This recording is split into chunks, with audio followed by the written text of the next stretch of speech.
भाई कोई कहे कि हमें खुदा दिखाओ, अगर है तो दिखाओ, या ये कि खुदा के एग्जिस्टेंस पर एम्पेरिकल एविडेंस दो, तो ये है दर हकीकत गलत टूल का इस्तेमाल करना।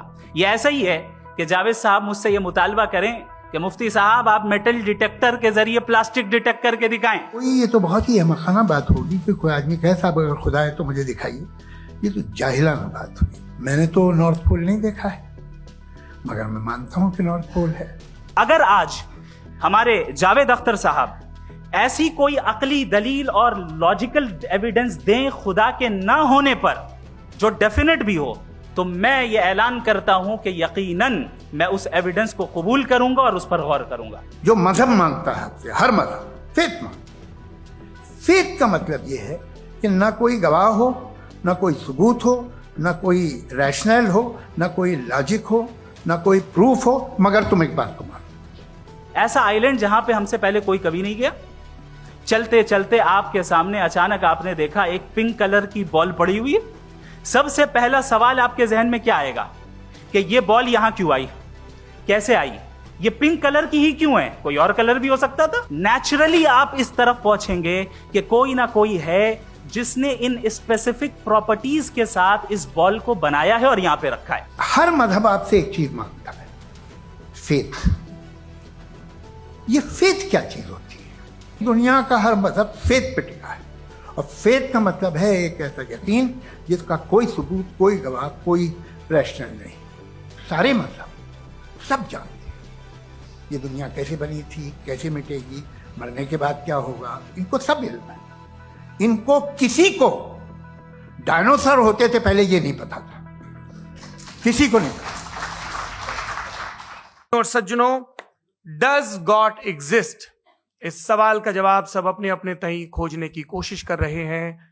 कोई इसको गॉड डैम पार्टिकल की खोज बताता है, कोई गॉड पार्टिकल की खोज बताता है, कोई हिग्स बोसान की खोज बताता है, कोई ये सवाल जवाब तलाशने की कोशिश करता है कि मास एग्जिस्टेंस में आखिर आया कैसे, हुआ क्या था, सृष्टि के पहले, समय के पहले क्या था। और कोई ये कहता है कि ये सारी खोजें जिस मस्तिष्क में हो रही हैं प्रकृति के क्रम में, वो कैसे विकसित हुआ।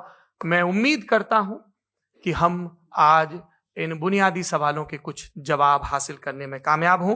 मैं सबसे पहले मंच पर आमंत्रित कर रहा हूं मुफ्ती शमाइल नदवी साहब को। आइए सर जी।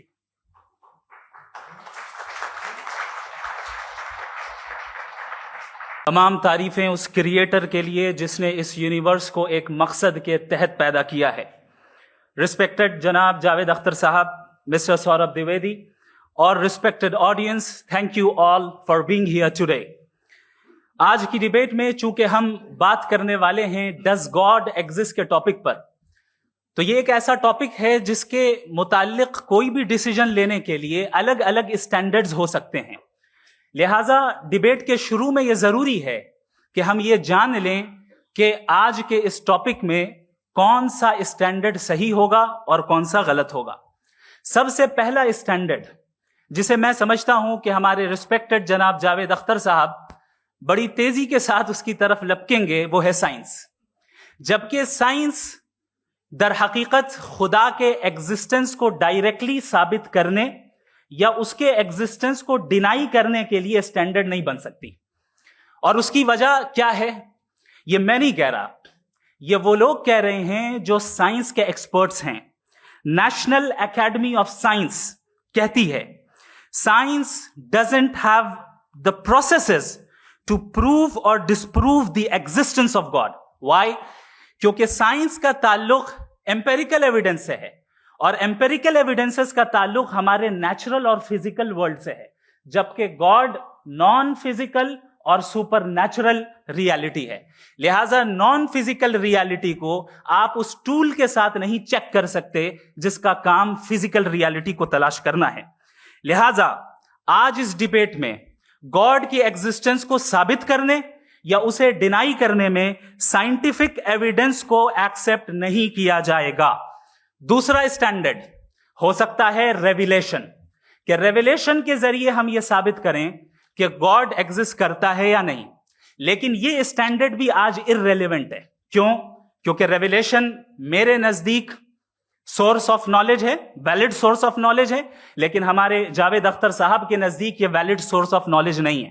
लिहाजा आज की डिबेट में मैं एक भी एविडेंस किसी भी मजहबी स्क्रिप्चर से नहीं दूंगा, ताकि जावेद अख्तर साहब के लिए वो अनएक्सेप्टेबल ना हो।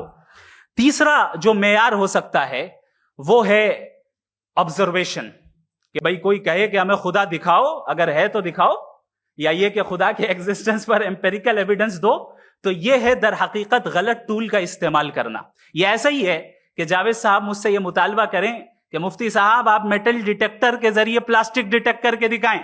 अब चूंकि प्लास्टिक डिटेक्ट नहीं हो पा रही है, लिहाजा plastic does not exist. No, you are using the wrong tool.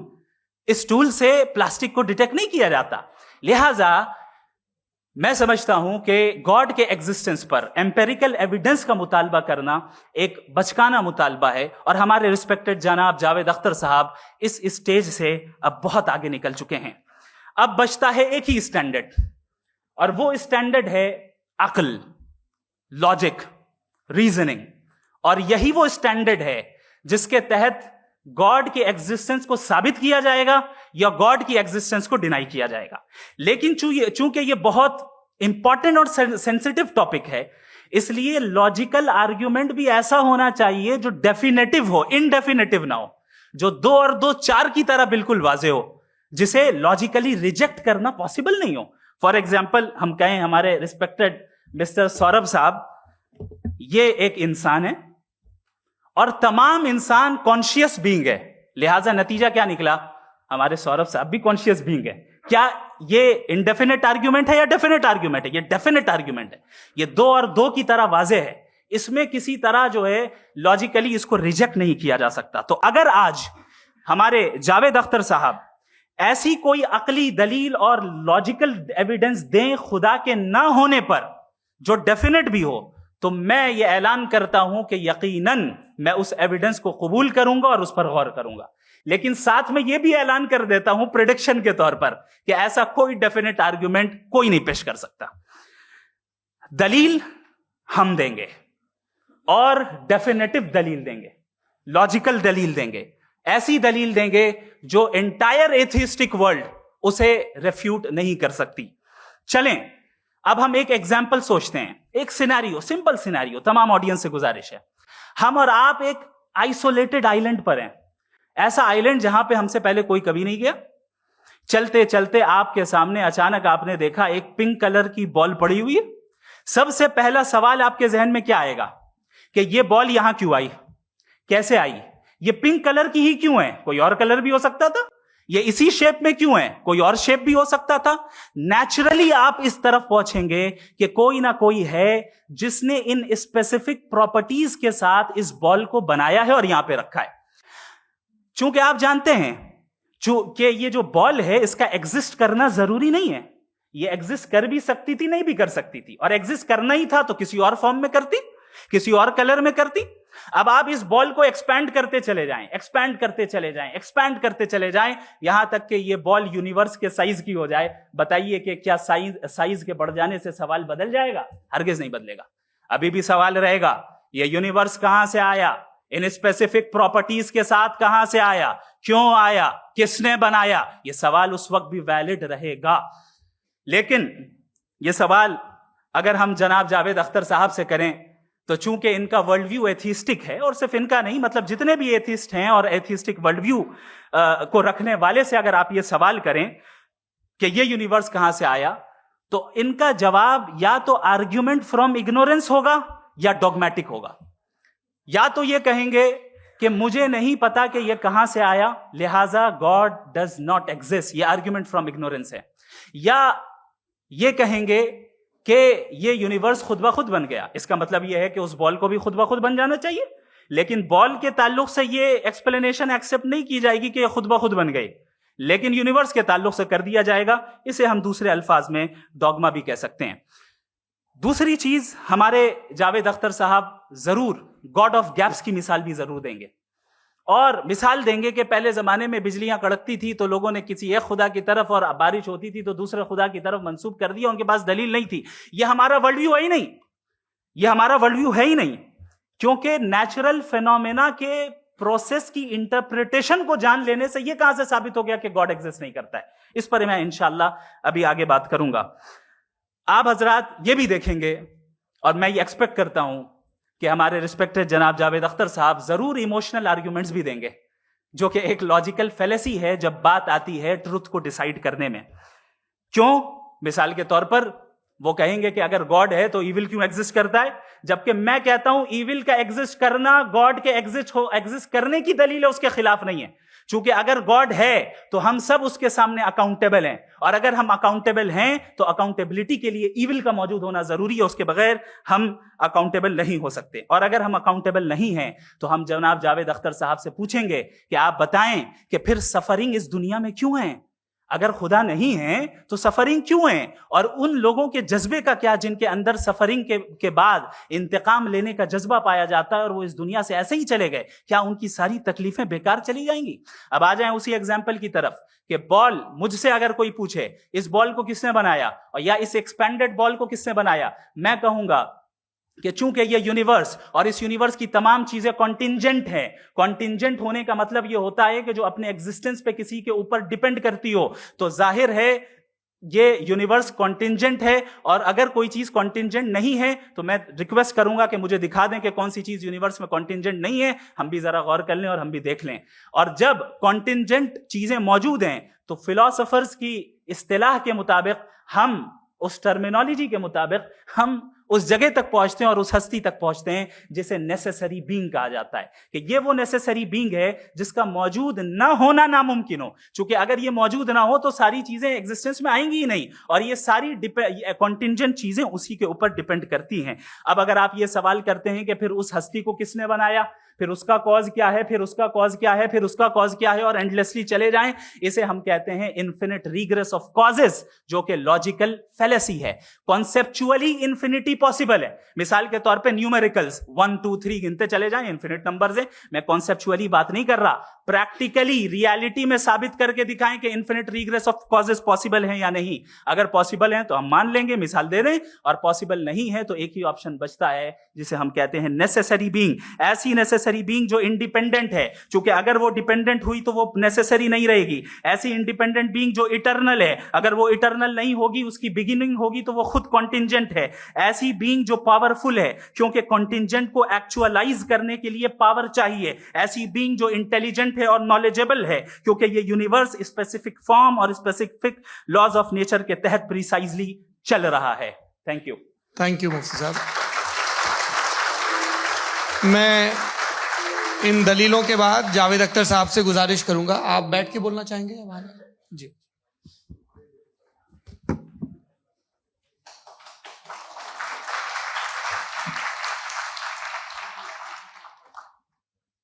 पहले तो मैं मुफ्ती साहब को एक अच्छी खबर देना चाहूँगा कि मेरी नॉलेज साइंस के बारे में बड़ी मामूली है, तो आप फिक्र ना करें उसकी, लेकिन कुछ कॉमन सेंस है मुझ में।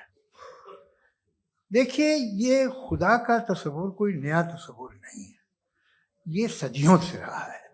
ये कुछ रिलीजन 3000 साल पुराने होंगे, 4000 साल पुराने होंगे, लेकिन इंसान कोई 10,000 12,000 साल से एग्जिस्ट करता है होमोसेपियन की शक्ल में, और हमेशा कुछ ना कुछ मजहब रहे।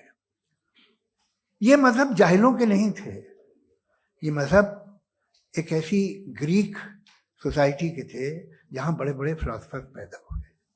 ये मजहब इजिप्शियंस के थे जिन्होंने पिरामिड्स बनाए थे। ये रोमन्स के थे कि जिनका आर्किटेक्चर और सेनेट यानी पहली बुनियाद डेमोक्रेसी की, लिमिटेड थी मगर डेमोक्रेसी थी, ये उन लोगों ने किए थे। तो इनका जो जुपिटर था, रा था, ज़्यूस था, उन्हें उस पर इतना ही एतमाद था जितना आज किसी मजहबी आदमी को अपने खुदा पे होगा। क्रिश्चियनिटी आने से पहले यूरोप में एक मजहब था, जर्मेनिक रिलीजन। उसका एक खुदा था, उसकी एक बीवी थी, उसके 2 बेटे थे, एक बेटी थी। फिर जर्मनी में जब यूरोप में क्रिश्चियनिटी आई तो वो खुदा, उसकी बीवी और पूरे खानदान चला गया। तो हमने, अगर हम हिस्ट्री देखें तो खुदा जो है वो ज़्यादातर फ़ानी है, वो हमेशा रहे नहीं। और वो जो लोग इन्हें मानते थे उनको आप कहें वो तो जाहिल थे, उन्हें तो कुछ पता ही नहीं था। ऐसा नहीं है। वो अपने वक्त में बड़े काबिल लोग थे और अपने वक्त में उन्होंने बड़े बड़े काम किए हैं। फिलोसफर्स थे, साइंटिस्ट थे, लेकिन उनका मजहब कहाँ गया, उनके खुदा कहाँ गए? आज जो खुदा हैं दुनिया में, लोग उन्हें मानते हैं। आपको क्या मालूम कि कितने बरसों के बाद क्या होने वाला है? हम यूरोप में देखते हैं तो चर्च खाली हैं। तो वक्त के साथ चीजें बदलती हैं। जहां तक इसका ताल्लुक है मजहबों का, हर मजहब आपसे एक चीज मांगता है, फेथ। ये फेथ क्या चीज होती है? What is the difference between faith and belief? ये तो बहुत ही अहमखाना बात होगी कि कोई आदमी कहे साहब अगर खुदा है तो मुझे दिखाइए। ये तो जाहिलाना बात हुई। मैंने तो नॉर्थ पोल नहीं देखा है, मगर मैं मानता हूं कि नॉर्थ पोल है। मैं क्यों मानता हूं? इसलिए कि अगर ये दुनिया राउंड है तो उसका कोई टॉप होगा। कुछ लोग हैं जो वहां गए भी हैं, कॉमन सेंस कहता है कि ऐसा होगा, सबूत है, गवाह है, रीजन है। तो ये मेरा फेथ नहीं है। तो फेथ में और बिलीफ में डिफरेंस क्या है? जो मजहब मांगता है आपसे, हर मजहब फेथ मांगता है। फेथ का मतलब ये है कि ना कोई गवाह हो, ना कोई सबूत हो, ना कोई रैशनल हो, ना कोई लॉजिक हो, ना कोई प्रूफ हो, मगर तुम एक बात को मानो। ये है फेथ। वरना बिलीफ होता। अगर इसमें कुछ भी सबूत होते, गवाह होते, तो फिर इसे आप बिलीफ कहते। जैसे मेरा बिलीफ है कि नॉर्थ पोल है, मेरा फेथ थोड़ी है। फेथ इन तमाम शर्तों को रद्द करता है। तो फिर स्टुपिडिटी क्या है? अगर मैं एक बात ऐसी मानूं जिसकी ना कोई लॉजिक है, ना कोई रैशनल है, ना कोई प्रूफ है, ना कोई गवाह है, ना कोई सबूत है, और मैं उसे मानूं, तो ये स्टुपिडिटी हुई। इसे ही भाई कल को मैं यकीन कर लूं कि एलॉन मस्क जो है मेरा भाई है, तो मुझे इंतहाई खुशी होगी, सुकून भी बहुत मिलेगा मुझे। लेकिन और कहे भाई क्यों मानते हो, क्या सबूत है? भाई वो तो अमेरिकन है और तुम तो इंडियन हो, वो तो नस्ल अलग है, तुम्हें कभी मिले भी नहीं। साहब देखिए मेरा फेथ है, इस पे बात ना किया। फेथ का मतलब ही यह है कि आप प्रूव नहीं कर सकते। अगर आप प्रूव कर सकते हो तो फेथ की जरूरत ही नहीं, फिर तो आप बात करेंगे, आप कितनी बहस कर लीजिए। अल्टीमेटली दुनिया का हर मजहब फेथ पे टिका है, और फेथ का मतलब है एक ऐसा यकीन जिसका कोई सबूत, कोई गवाह, कोई रैशनल नहीं। अब आप ये कहें, क्या आप ये क्यों कह रहे हैं कि साहब ये कायनात किसने बनाई? कमाल ये है कि आपने बताया कि एक आइलैंड पे गए और एक बॉल देखी। आपने ये नहीं कहा कि आइलैंड किसने बनाया, आपको सिर्फ बॉल पे हैरत हुई। हमने आइलैंड पे हमने हैरत नहीं की, होते हैं आइलैंड। इसी तरह ये आइलैंड है, सितारे, ये गैलेक्सीज, ये सब आइलैंड हैं खला में। हम उन्हें टेकन फॉर ग्रांटेड लेते हैं, हम पूछते नहीं किसने बनाए। आपने जजीरे के बारे में भी नहीं पूछा है। मेरी पैदाइश कैसे हुई? क्या मैं प्लान पैदा हुआ था? I was plan to be born, या एक लकी स्पर्म था जो किसी एक से चिपक गया? मेरी पैदाइश रैंडम। और इंसाफ जिसे आप कहते हैं, इंसाफ का तो नेचर से कोई वास्ता ही नहीं। जो आप कहते हैं कि एक दिन इंसाफ मिलेगा, इंसाफ is a human concept. Nature में कोई इंसाफ नहीं। अगर शेर हिरन को खा जाता है तो उसे कोई सजा नहीं मिलती। अगर एक आंधी आती है और हरे भरे पेड़ों को उखाड़ के फेंक देती है तो आंधियों की जेल नहीं होती है। नेचर में इंसाफ नहीं है, इसलिए मुझे नेचर को इंसाफ की जरूरत भी नहीं। नेचर तमाम एक है। अब हम कहें कि साहब ये देखिए जो मैंने खाना खाया था, ये मेरी आंख तो नहीं यूं कर दिया उसे, तो इसे सजा मिलनी नहीं। वो सिस्टम है, ऐसे ही चल रहा है। नेचर बगैर इंसाफ के है। इंसाफ इज अ ह्यूमन कॉन्सेप्ट। तो जो आपसे कहता है कि मैं तुम्हें इंसाफ दूंगा, वो इंसानी जहन की पैदावार है। ये नेचुरल है ही नहीं, ये आसमानी है ही नहीं। नेचर का तसव्वुर, इंसाफ का तसव्वुर। भाई आप साथ मिलते हैं, अब आप लेफ्ट हैंड ड्राइव करते हैं। ये क्या है? तमाम सच, तमाम नेकी, तमाम शराफत लेफ्ट हैंड ड्राइव है। वरना क्या होगा, या तो आप क्रॉस कर देंगे, आपका एक्सीडेंट हो जाएगा, या आप किसी को मार देंगे, या ट्रैफिक जैम हो जाएगा। झूठ, बेईमानी, रिश्वतखोरी, ये तमाम जो है driving on the wrong side, इसके ऊपर कुछ नहीं। ये तो हमने बनाया, जैसे हमने लेफ्ट हैंड ड्राइव बनाई है। ये कॉन्सेप्ट ऑफ इंसाफ जो है ये हमारा है, इसका नेचर से कोई वास्ता नहीं। शेर खा जाता है हिरन को, उसे जेल होती है क्या? कुछ भी नहीं, है ही नहीं। तो ये जो दुनिया के रिलीजन प्रॉमिस करते हैं आपसे इंसाफ, इसी से मालूम होता है कि ये मैनमेड है। ये तसव्वुर कहीं और का है ही नहीं। जो नेचर है, कुछ लोग कहते हैं नेचर ही खुदा है, तो नेचर में तो इंसाफ नहीं कहीं। और आप वादा कर रहे हैं कि तुम्हें मरने के बाद इंसाफ मिलेगा। मुझे अगर मिलेगा तो मैं बहुत खुश हूँगा, लेकिन मैं यकीन नहीं कर पाता हूँ, इसलिए कि मैं फेथ नहीं पैदा कर सकता। The very fact that religion demand faith, इसका मतलब है कि उनके पास जस्टिफिकेशन नहीं है।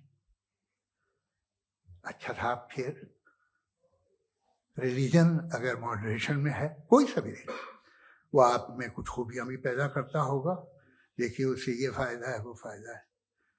अल्कोहल जो है वो ज्यादातर दवाओं में यूज होती है, और एक सर्वे किया गया था अमेरिका में कि लॉन्जेटिविटी किन लोगों की है। तो एक तरफ वो लोग थे जो शराब पीते ही नहीं थे, और एक तरफ वो थे जो एक बोतल शराब रोज पीते थे। सबसे ज्यादा लंबी उम्र उनकी है जो 2 पैक नाप के शराब पीते और खाना खाते हैं। मगर हम शराब को बुरा समझते हैं, मैं भी बुरा समझता हूँ। क्यों? ऐसा होता नहीं। कुछ चीजों में आदत होती है कि वो बढ़ती है। आज तक में एक आदमी दूध पीता है, आप 10 साल बाद भी मिलेंगे तो एक ही गिलास पीता होगा। ऐसा नहीं होता, सुबह से दूध पीता रहता है। मिल्कोहलिक मैंने नहीं देखे, अल्कोहलिक होते हैं। ये टेंडेंसी है मजहब की कि वो बढ़ता है, जैसे कैंसर बढ़ता है, जैसे शराब बढ़ती है। कुछ लोग होंगे जो उसे सही तरह से यूज करते। मुझे यकीन है कि हमारे मुफ्ती साहब भी उनमें से एक, इनसे बहुत खुशी हुई मुझे इनसे मिलकर। लेकिन कितने लोग हैं कि आज आप देखते हैं दुनिया में जो तबाहियां हैं, इनमें कितना हाथ है उन लोगों का जो बिलीवर कहते था मजहब ये नहीं कहता, ना कहता होगा, मगर जब ये मजहब पीते हैं तो ऐसे बिहेव करते हैं। थोड़ा सा अगर हो तो शायद बहुत अच्छी बात, लेकिन शराब थोड़ी सी नहीं रहती, उसमें टेंडेंसी है पहले। थोड़ा सा अगर 2-3 कैंसर के सेल हो ना बॉडी में तो आदमी स्लिम रहेगा, लेकिन वो 2-3 सेल नहीं रहते, वो मल्टीप्लाई होते हैं। जावेद साहब, टाइम पूरा हो गया। टाइम हो गया तो बस बात खत्म हो गई। अच्छा, मुझे कुछ और कहने को था भी नहीं। जी, मैं पहले जवाबी दौर के लिए इनवाइट कर रहा हूं मुफ्ती साहब को। Your rebuttal round 1, you have 7 minutes।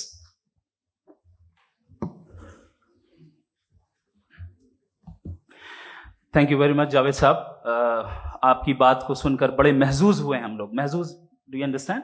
We enjoyed. Okay, अब थोड़ा सा लॉजिकली उसको हम लोग देखते हैं। दरअसल हम लोगों ने कल गुजारिश की थी मुफ्ती साहब से भी, जावेद साहब से भी, कि हिंदुस्तानी जबान आम फहम सबको समझ में आ जाए, और जहां कहीं आप मुश्किल शब्द इस्तेमाल करें वहां बताते भी चलें। Thank you. तो सबसे पहले हमारे रिस्पेक्टेड जावेद साहब ने हवाला दिया कि खुदा फानी है। कितने मजहब आगे चले गए, किसी ने जुपिटर को खुदा माना, किसी ने किसी को माना। मैं कहता हूं जिसने कॉन्टिंजेंट चीज को खुदा माना, गलत माना, वो खुदा ही नहीं, वो खुदा ही नहीं है। हम तो नेसेसरी बीइंग को साबित करने बैठे हैं, वो नेसेसरी कॉज जो इटरनल है, जो अबदी भी है और अजली भी है। हम किसी और को साबित करने नहीं बैठे। दूसरी चीज, उन्होंने कहा कि फेथ एंड बिलीफ, ये एक ऐसी डेफिनेशन है फेथ की जो इन्होंने पहली मर्तबा पेश की है, या माफ कीजिएगा, इन्होंने पहली मर्तबा पेश नहीं की है, रिचर्ड डॉकिंस ने पहली मर्तबा पेश की है। मुझे मालूम है ये सोर्स कहां से है। एपिस्टेमोलॉजिकली फेथ और बिलीफ का फर्क आप इस तरह नहीं कर सकते सर। फेथ सही भी होता है, गलत भी होता है, बिलीफ सही भी होता है, गलत भी होता है। जो लॉजिक, रीजन और एविडेंस से बैक्ड होगा वो फेथ सही होगा। और आप जिस फेथ की बात कर रहे हैं कि इलॉजिकल है और उसके पीछे नहीं है, तो we are on the same page. हम नहीं मानते उस फेथ को। जो फेथ ऐसा हो जिसके पीछे कोई लॉजिक ना हो, एविडेंस ना हो, हम नहीं मानते। हम तो उस फेथ के कायल हैं जिसके पीछे लॉजिक हो और एविडेंस हो। तो बिलीफ सही भी होता है, गलत भी होता है, फेथ भी सही होता है और गलत भी होता है। तो आज फेथ और बिलीफ के डिफरेंस पे बात नहीं हो रही। आज आप चाहे फेथ एक्सेप्ट कर लें या बिलीफ एक्सेप्ट कर लें, आज ये बात होगी कि ट्रूथ क्या है। चाहे ट्रू बिलीफ सही है या ट्रू फेथ सही है, और फॉल्स फेथ क्या है और फॉल्स बिलीफ क्या है, बात इस पे हो रही। दूसरी चीज इन्होंने पूछा, स्टुपिडिटी फिर क्या है? अगर फेथ, रिलीजन स्टुपिडिटी नहीं है तो और क्या है? चूंकि फेथ का मुतालबा करते हैं तो स्टुपिडिटी क्या है? मैं कहता हूं स्टुपिडिटी एथिज्म है। उसकी वजह यह है कि आप एक सड़क पे जा रहे हो और आप किसी गार्डन में जाएं और देखें वहां लिखा है फूलों के साथ, I love Javed Akhtar and I really do, I love you sir. So जब आप वहां पर पहुंचे तो वहां पहुंचकर अब ये बताएं, क्या आप ये कहेंगे wow what a natural selection? ये क्या नेचुरल सिलेक्शन है? नहीं, ये प्रिसाइजली डिजाइंड है, इसके पीछे डिजाइनर है। लिहाजा अगर कोई एक ऐसी कॉमन सेंस की बात को कबूल नहीं कर रहा है कि यूनिवर्स जो इतने प्रिसाइजली काम कर रहा है, हम कह दें कि खुद ब खुद बन गई, मैं समझता हूं इससे बड़ी स्टुपिडिटी और कुछ नहीं है। ये इरैशनल चीज है। फिर हमारे सर ने कहा कि आपने बॉल पे फोकस किया, आइलैंड पे फोकस नहीं किया। अरे आइलैंड को किसने बनाया, यही समझाने के लिए तो बॉल की मिसाल दे रहा हूं। और बॉल भी कॉन्टिंजेंट है, आइलैंड भी कॉन्टिंजेंट है, दोनों नेसेसरी बीइंग का मुतालबा करते हैं। आगे इन्होंने कहा कि नेचर में कोई इंसाफ नहीं है। हम डिसाइड करते हैं कि मोरालिटी क्या होती है, इंसाफ क्या होता है। हम डिसाइड करते हैं, जैसे ड्राइविंग सीट में ट्रैफिक वाला, ये तो किसी खुदा ने नहीं कहा, ये है, इसे कहते हैं फॉल्स इक्विवेलेंस। ये एक लॉजिकल फेलेसी है। आपने जो है मिसाल दी ड्राइविंग की और ट्रैफिक की, ये सब्जेक्टिव मोरालिटी है। आप सब्जेक्टिव मोरालिटी को मिसाल बनाकर ऑब्जेक्टिव मोरालिटी के ऊपर नहीं थोप सकते। इंसाफ की ऑब्जेक्टिव मोरालिटी है। अगर आप ये कहते हैं कि नेचर में इंसाफ नहीं है, तो इंसाफ का न होना ये नेचुरल हुआ, तो फिर नेचर को नेचर रहने दे। क्यों हम इतना स्ट्राइव कर रहे हैं दुनिया में इंसाफ लाने के लिए? ये तो इलॉजिकल बात है, इरैशनल बात है। इसलिए बहुत सी चीजें ऐसी हैं जो ऑब्जेक्टिवली जो है इविल या गुड हैं, और बहुत सी चीजें ऐसी हैं जो सब्जेक्टिवली हैं। सब्जेक्टिवली जो मोरल होता है या इमोरल होता है, उसको हम सोशल कंसेंसस से या पर्सनल प्रेफरेंस से डिसाइड करते हैं। लेकिन जो ऑब्जेक्टिव मोरालिटी है, जिसमें इंसाफ आया, जो इन्होंने बार बार रिपीट किया, ये ऑब्जेक्टिव है, सब्जेक्टिव नहीं है। अगर आप कहते हैं ये सब्जेक्टिव है, तो मेरा सवाल आपसे यह है, क्या सोशल कंसेंसस के जरिए अगर जुल्म को सही करार दे दिया जाएगा तो आप जुल्म को जस्टिफाई करेंगे? दूसरी चीज इन्होंने यह कहा कि 2 पैक शराब पी लें तो वो उतने पे नहीं रहता, बढ़ जाता है। यही मामला मजहब के साथ है। 2 पैक आप पी लें, बढ़ेगा। तो ये एक ऐसी मिसाल है, इसको कहीं भी फिट कर लें कि आप एथिज्म पे जब फिट करें, जब आप 2 पैक एथिज्म का लेंगे ना, तो वो बढ़ बढ़ के नॉर्थ कोरिया बनेगा। Thank you.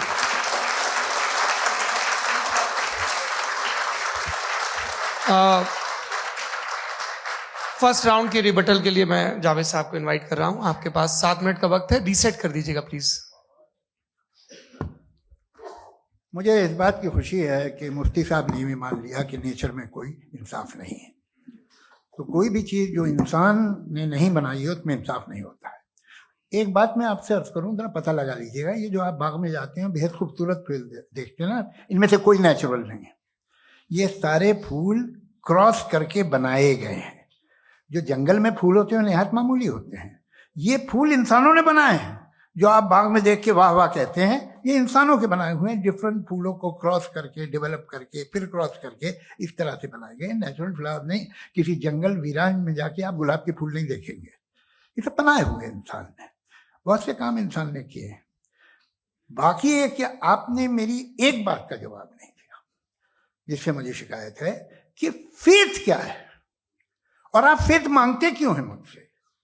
आप तो लॉजिकल हैं, आपके पास तो सारे रैशनल हैं, आपके पास सारे सबूत हैं, तो आपको फेथ की डिमांड क्यों करते हैं कि भाई तुम सरेंडर कर दो और सवाल मत करो? कोई मजहब सारे सवाल करने की इजाजत नहीं देता है और मना करता है कि ज्यादा सवाल ना करो, बह जाओगे तुम। आप क्यों रोकते हैं? हकीकत यह है कि इंसानी तारीख क्या है। इंसानी तारीख ये है कि दुनिया में दो तरह के लोग हुए हैं। एक वो जिन्होंने अपनी लाइल्मी की परस्तिश की है, दूसरे वो जिन्होंने अपनी इग्नोरेंस या लाइल्मी से झगड़ा किया है और मालूम किया है कि क्या है। ये जो आप कह रहे हैं, आज आप हैरान हैं कि भाई ये यूनिवर्स कैसे बनी। लोग हैरान थे कि सूरज डूबता है तो इधर से कैसे निकलता है। और आप एक कदम जाके हमेशा का मानने को तैयार है, एक कदम पीछे ही मान जाइए। भाई आप इसके बाद जाते हो, कहते सवाल ना करना कि ये कहां से आया, ये पावर तो हमेशा से हमेशा रहेगी। तो आप यूनिवर्स के बारे में मानने में क्या तकलीफ है? एक कदम पहले रुक जाइए।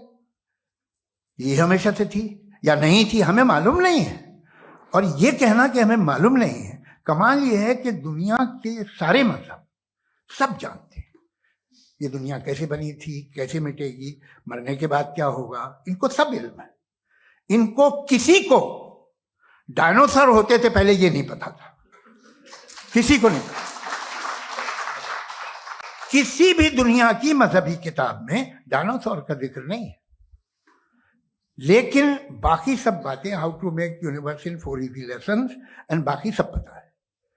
जिसको सब पता है वो गड़बड़ है।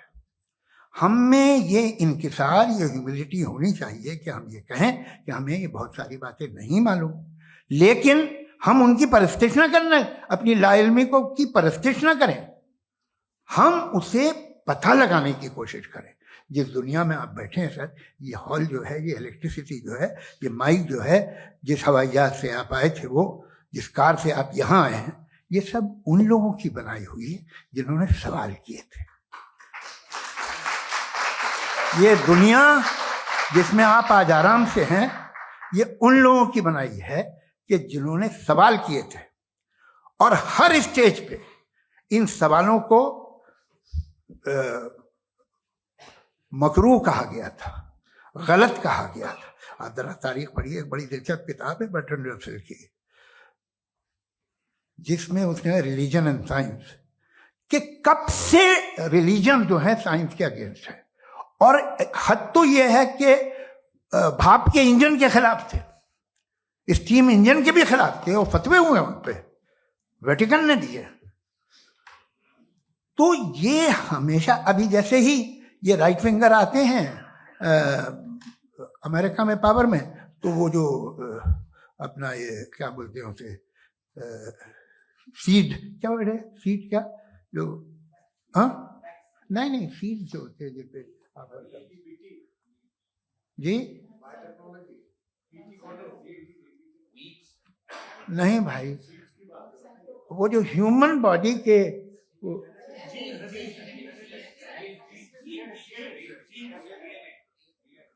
उस पर रिसर्च बंद हो जाती है, रिपब्लिकन नहीं करने देते। अरे भाई इतना डर क्या है तुम्हें? एक जमाने में बहुत नाराज थे ये सारे मजहबी लोग कि ये इंसान तो इंसान बनाने की कोशिश कर रहा है। आपको क्या तकलीफ भाई, बना ले तो बना लेने दो, ये खौफ क्या है? और ये सब आज जो आप कह रहे हैं नामुमकिन है, ये कैसे हुआ? मुझे एक किस्सा याद आता है। जब मैं 6ठी क्लास में था तो मैं मैथमेटिक्स में बहुत वीक था, तो एक टीचर रख दिया गया, उसने 1 2 3 4 5 6 7 तो सिखा दिया मुझे। वो दिन मैं भूल नहीं सकता हूँ मुफ्ती साहब, जिस दिन उसने ये बताया कि 1/2 क्या होता है और 3/4 क्या होता है। मुझे ऐसा लगा कि मेरा सर बीच से फट जाएगा। यह आदमी कह रहा है कि जो दीवार के अंदर जाओ वॉक करते हुए। आज हंसता हूं मैं इस बात पे। तो आज जो बातें आपके जहन से बिल्कुल परे हैं और आप हैरान होते उन्हें देख के, एक वक्त आएगा कि मामूली लगेंगी। और हुआ है, आपकी इंसानी तारीख ही है। इतनी जल्दी सारे फैसले आप मत कर लीजिए, थोड़ा ये ह्यूमिलिटी रखिए कि भाई ये हमें नहीं मालूम। ये कहने में क्या है, ये यूनिवर्स कहाँ तक फैली, ये कब से है और कब तक रहेगी, हमें नहीं मालूम। आपने फैसला कर लिया कब बनी। ये आपके हिसाब से कोई 14 बिलियन ईयर बनी जो समझा जाता है। उससे पहले हजारों करोड़ों अरबों साल तक खुदा बैठा क्या कर रहा था? खामोश बैठा था, ऐसी जमाइयां ले रहा था। फिर उसे आइडिया है, यार एक काम करते, वक्त अच्छा गुजर जाएगा, यूनिवर्स बनाते। सोचिए, वो तो हमेशा से है ना, मगर यूनिवर्स हमेशा से नहीं है। ये तो बनाई गई है। और उससे पहले क्या था, इनका क्या काम था? कैसी बात है, ये बड़ा आसान है। जो बात हमें आज धीरे धीरे पता चली है, बरसों 2000 और 2500 साल पहले आपको किसी ने बता दिया कि क्या था, आप मान गए, और तब से वही मान रहे हैं जो 2500 साल पहले कहा गया था। सब कुछ बदल गया है, सॉल्व हो रही है चीजें। अभी साइंस बिल्कुल दावा नहीं करती, या कोई फिलोसफर ये दावा नहीं करता कि हमें सब मालूम, बल्कि वो कहता है कि हमें जितना मालूम होता है उससे ये मालूम होता है कि हमें कितना कम मालूम। तो हम अपनी जहालत से लड़े, उसकी परस्तिश न करें। जी, थैंक यू सो मच।